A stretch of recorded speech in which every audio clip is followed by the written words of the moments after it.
Mi participación eh, se trata sobre dos aspectos. Uno es el ser escritora, ¿no? Y el segundo es ser Nikkei.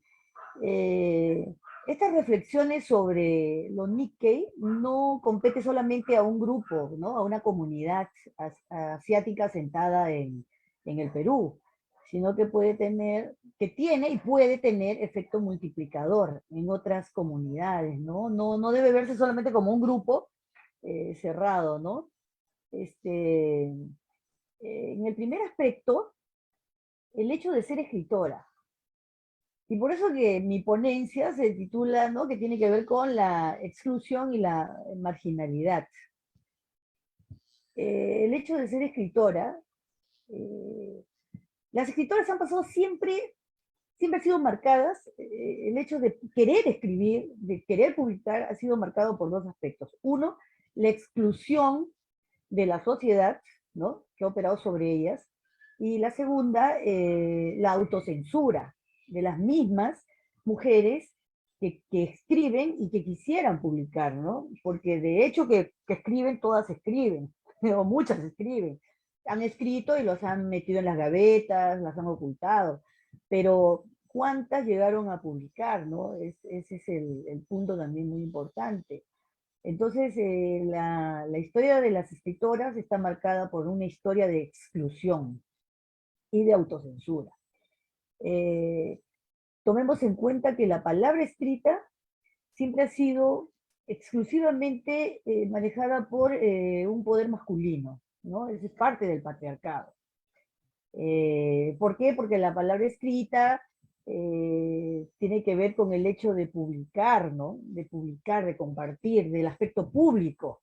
Entonces, publicar tiene que ver con el hecho de pasar de la esfera privada a la esfera pública. En esto nos puede ayudar muchísimo los libros de María Emma Manarelli, ¿no?, sobre los espacios públicos, eh, leyendo sobre estas formas organizativas de poder en las calles, en los salones o en las casas, podemos también deducir cómo entendemos el poder en el ámbito privado y en el ámbito público. Publicar es hacerse pública, ¿no? Entonces las mujeres no podían hacerse públicas porque serían mujeres públicas, eso estaba mal visto. También podemos leer los libros de Guillermo Nugent, cuando habla de cómo publicar tenía una connotación de otorgar una ciudadanía, ¿no? Una identidad ciudadana a quienes la ejercían. O sea, estos aspectos teóricos nos pueden ayudar a entender cómo las mujeres no podían publicar, no debían publicar, ¿no? Ese es el panorama del hecho de ser escritora. Ya es un reto publicar, ¿no?, para una mujer, a pesar de estar en el siglo XXI. El segundo aspecto que nos concierne en esta charla muy breve, estoy tratando de sintetizar, es el aspecto de lo Nikkei, ¿no? Nikkei es una palabra, es un concepto que está relacionado con el Japón, pero que no tiene nada que ver con Japón. En Japón no saben que existe la palabra Nikkei, ¿no? Saben que es un descendiente de japoneses que nació en otras tierras, ¿no? Y con ellos ejerce un vínculo que no se puede romper, un vínculo simbólico, un vínculo genético, pero sobre todo un vínculo emocional. Es muy difícil, y se los digo sinceramente, dejar de ser descendiente de japoneses, ¿no? Es un vínculo muy fuerte, pero yo quiero que quede claro, ¿no? Ser Nikkei no tiene nada que ver con ser japonesa. Tiene que ver con el hecho de haber bajado de los barcos y y que somos descendientes de esos y esas, de mujeres y hombres que descendieron de esos transportes, de esos barcos, para crear una nación. En el caso de los okinawenses, que somos el 70% de la presencia japonesa en Perú, es un traslado de la nación okinawense a tierras peruanas, ¿no? ¿Por qué? Porque en Japón estaba prohibido ser okinawense, ¿no? Estaba prohibido ser descendientes del reino de Ryukyu o de Okinawa. Entonces, estas personas, yo estoy convencida de que no solamente fue una inmigración económica, sino también fue una inmigración cultural y política, porque trasladaron todas sus costumbres y su cultura, el idioma que estaba vedado, la identidad que ya comenzaba a ser vedada por la expansión del Estado-Nación, del Imperio japonés, ¿no? Entonces lo trasladan a Argentina, Bolivia, Perú, Venezuela. Ese punto es muy importante entenderlo, ¿no? En la comunidad Nikkei, a lo largo de más de 120 años, la construcción simbólica o la construcción simbólica artística se ha dado más en el aspecto de las artes plásticas. La comunidad Nikkei tiene la mayor cantidad de artistas plásticos y artistas plásticas que se declaran descendientes de japoneses, ¿no? Se autodefinen como Nikkei, ¿no? Eso es muy interesante. Hay muy pocos y muy pocas escritores y escritoras. Ese aspecto también es importante entenderlo. Consideremos lo que dice Gonzalo Portocarrero, ¿no? En el hecho de que en su libro Oídos al Silencio, dice que primero es la imagen, luego viene la palabra y después viene el concepto. Entonces yo pienso que lo intuitivo, lo primigenio es la imagen, ¿no? Y yo pienso que a lo largo de los 120 años hubieron más artistas plásticos y artistas plásticas porque además había una ruptura del idioma, ¿no? Quienes hemos crecido en estos hogares de descendientes japoneses, hemos crecido en medio realmente de un caos lingüístico, porque se hablaba japonés, castellano, un castellano de clase media baja, de la calle, por ahí un quechua, ¿no? Se filtraban unas palabras en quechua. Yo escribí en mi libro Chambala era un camino, quisiera leerles un fragmento donde coloco este caos, ¿no? Este caos, y que además era un reto escribir en medio de ese caos, ¿no? Dice, en la escuela memoricé héroes y batallas, ideales de una patria construida con amor y sacrificio. Aprendí atenta mis deberes, atrapar la vida en japonés, reconstruir todo en castellano, amar en uchinaguchi, okinawense, y observar el quechua filtrándose como una nube por la ventana. Entonces, ese era uno de los retos, por ejemplo, de quien nació o de quien nace en un hogar de descendientes japoneses, ¿no? U okinawenses. En la comunidad podemos recoger muchos documentos o basarnos en documentos escritos a través de las cartas de inmigrantes, ¿no? Que están escritos en japonés, pero que nos traducían, y son bellísimas, cómo se comunicaban, cómo conseguían pareja, cómo hablaban del Perú, ¿no? O cómo extrañaban su tierra natal. Está también el hecho de la oralidad, el habla. El habla es uno de los aspectos más interesantes que tienen las comunidades no hispanas que se establecieron en el Perú. Uno de los mayores retos para mí, creo, es el recuperar ese habla, ¿no? Y lo estoy haciendo a través de unas crónicas. A lo largo de estos de años, han habido pocos escritores y escritoras, y ustedes ya saben que uno de los más emblemáticos, o el más emblemático, es José Watanabe Varas, ¿no? Hijo de un inmigrante japonés y de una mujer peruana con raíces andinas. Entonces esa amalgama y ese crecer en Laredo, ¿no? En una ex hacienda cercana a Trujillo, eh, produjo en él todo ese contexto y todas esas metáforas que le ayudaron a producir sus bellísimos poemas.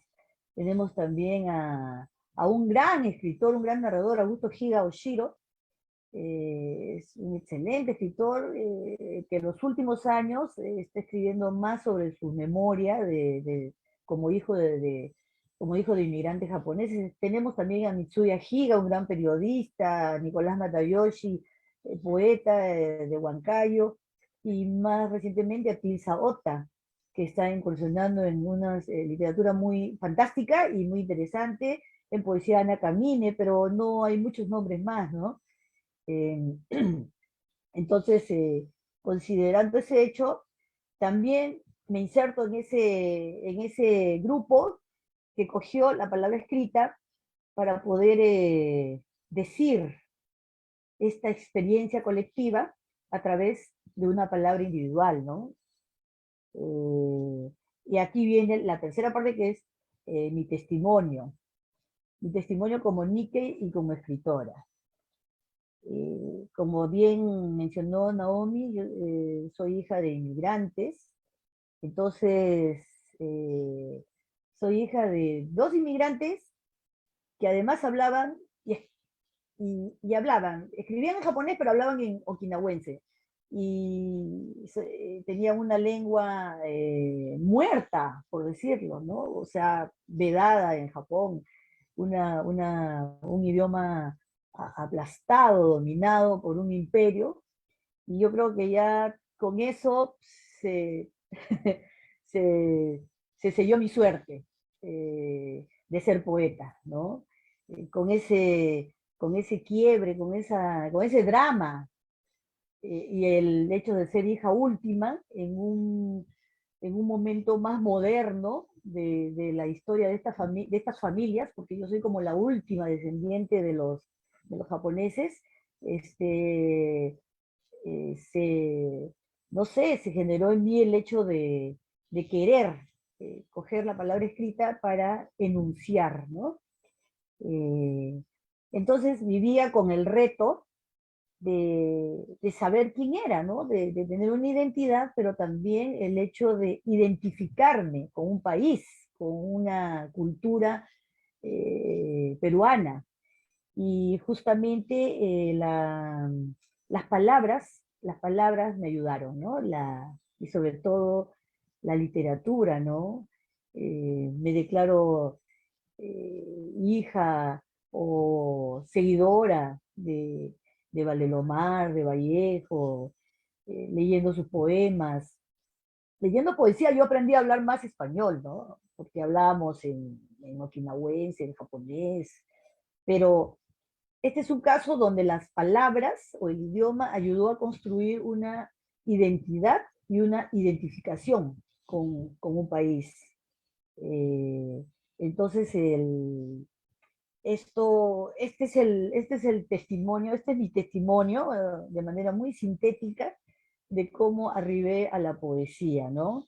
Yo tengo, si me preguntan a mí cuál es mi proyecto de vida, que es a la vez mi proyecto literario, yo tengo mi proyecto se divide en dos, ¿no? Personal. El proyecto personal consiste en construir un cuerpo lingüístico, un cuerpo que yo pueda armar, que unifique esas unidades. Yo no creo que sean fragmentos, ¿no? No creo que sean fragmentos de identidad. Son unidades que debo unir las bases para, para crear un cuerpo múltiple. Yo no creo en cuerpos monolíticos, no creo en identidades de una sola identidad, eso es mentira, nos lo han vendido aquellos que inventaron las ideas de patria, las ideas de los chauvinistas, y el hecho de decir que solo tenemos una nacionalidad o una identidad. No, somos muchas personas, somos muchas almas, muchas nacionalidades, muchas culturas, ¿no? Entonces, eh, justamente una idea patriarcal es el hecho de considerar que solo se debe tener una unidad, ¿no? Un monolito. Es mentira. Eso es antinatura y antinatural. Entonces, en ese proyecto personal de crear un corpus, un cuerpo lingüístico, eh, incursioné en la poesía durante 35 años, pero ya no más, ¿no? Porque para la poesía hay que tener otra alma, para la poesía hay que tener otra respiración, otro latido, ¿no? Entonces, eh, no sé, pero llegó un momento en que se ha dormido. De repente se despierte mañana más tarde, no lo sé, ¿no? Pero ahí está. Y justamente con el ánimo de, de- de crear ese cuerpo, escribí Morada donde la luna perdió su palidez, un libro que quise como hacer una presentación o una idea de lo que yo quería. No solo tiene 17 poemas, pero aún así yo lo considero todavía débil, ¿no? Ese poemario. Tuvo que pasarme muchas tragedias. 11 años después publico este que me siento más cercana, que es un libro de muerte, de luto, de recuperación, de sanación, ¿no? Chambala era un camino, donde aquí me sincero y coloco palabras en japonés, en uchinaguchi, o sea, en okinawense, y me dije, no voy a poner ni un solo pie de página. Así como las personas aprenden a hablar en italiano, en inglés, en francés, que busquen las palabras en japonés o en okinawense y entiendan de qué se trata el poema. eh, Siguiendo con esa búsqueda y ese deseo de crear este cuerpo, escribo un libro, publico un libro que tiene el mayor cuerpo que he construido hasta ahora, que es Diario de la Mujer Esponja. Y justamente sigo con la reivindicación de la identidad Nikkei, porque coloco esponja separado, ¿no? Porque acá en el Perú a las personas descendientes japoneses se le dicen ponjas. Entonces, esta es una mujer esponja, donde justamente reflexiona sobre su, el sentido de su presencia en un país donde es rechazada constantemente, y también su familia y también su comunidad, donde reflexiona por el hecho del rechazo y de la agresión, ¿no? Cada vez que hay un problema político o, o algún tipo de duda, vuelve la sospecha sobre esta comunidad asiática, sobre las varias comunidades asiáticas. No solo hablo de la japonesa y okinawense, sino también la china y ahora la coreana, ¿no? Eh, que se mira con sospecha sobre el hecho de su presencia en este país, en nuestro país, porque también es mi país. Entonces son más de 120 años de estar de presencia en el Perú, pero aún se cierne la sospecha y la duda sobre esta comunidad, cuando justamente estas comunidades asiáticas han aportado al desarrollo del Perú inmensamente, mucho más quizás que otras comunidades, pero aún así no se les permite la total, son excluidas, ¿no? Y dicen, no, son comunidades cerradas, pero se cierra porque justamente hay una agresión y porque son excluidas, ¿no? Entonces, es la historia del idilio entre dos culturas o varias culturas que no termina de, de envolverse, ¿no? De unificarse. Aparte del proyecto personal de la construcción, perdón, después de la poesía continué con las crónicas porque me siento mucho más cómoda de recoger la oralidad de esta comunidad, de mi comunidad, ¿no? Y tiene un tono más narrativo. Y todo lo que no se puede decir en poesía se puede decir en crónicas, y a la vez eh, también se puede también traer las historias colectivas. Luego también incursionó en narrativa, pero es otro aire, otra lógica, y así que sigo eh, luchando con este reto, ¿no? Aparte del proyecto personal está el proyecto político. No creo que ninguna escritora, ninguna mujer que escriba puede olvidar el aspecto político, porque publicar en un mundo patriarcal, con 4000 años de historia patriarcal en el mundo, es una historia de poder, ¿no? Entonces tiene que ser un acto político, es político, tiene que volverse una política. Y dentro de este proyecto está el romper la exclusión, el construir también un lenguaje no patriarcal, ese es un reto, ni heteronormativo, ¿no? Varios retos que hay que asumir, eh, porque además se tiene que trabajar fuera como dentro de la comunidad también Nikkei, ¿no? La comunidad Nikkei es marginada, pero dentro de ella yo me considero una marginal, ¿no? Entonces hay una serie de velos y de capas y de estadios de, de reflexión sobre el poder y sobre el reto de escribir y publicar, ¿no? Eh, Creo que es muy importante considerar la, ninguna escritora que quiera asumir estos retos puede ir sola. No basta ni la catarsis, ni el tono intuitivo, ni el impulso personal. Yo creo que, como decía, como dicen, ¿no? Salvo el poder, todo es ilusión.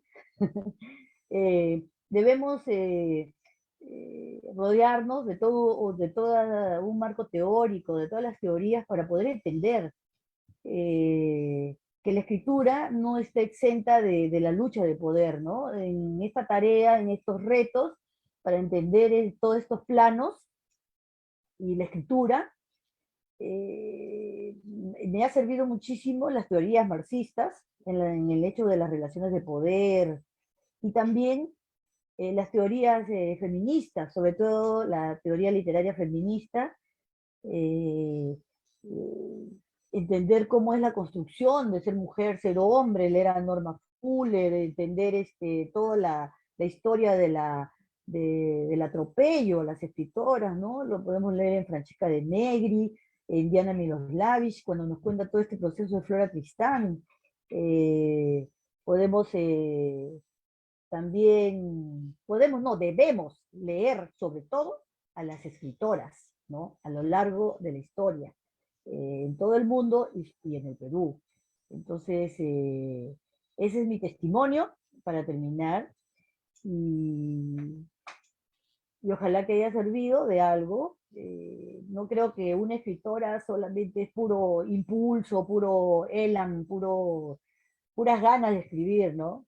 Eh, Durante 30, 40 años construimos un lenguaje, construimos un estilo, lo que se dice un estilo, ¿no? El estilo también de pelear, el estilo de buscar, ¿no? De buscar una escritura que tenga que, como mencioné, romper estos estándares de un lenguaje patriarcal y también de un lenguaje heteronormativo.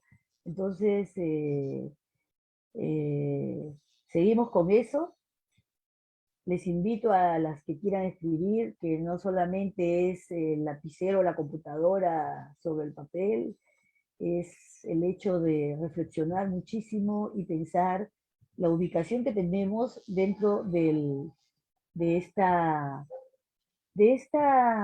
cosa que nos tocó vivir y que va más allá de lo que deseamos y escribimos poesía o narrativa incluso a pesar de nosotras mismas, ¿no?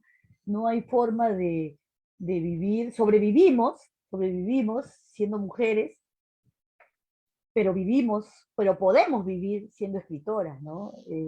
Por el hecho de construir un mundo simbólico y de poder sentir y de poder ser más humanas a través de la palabra escrita. Bueno, eso es todo y muchísimas gracias por la invitación.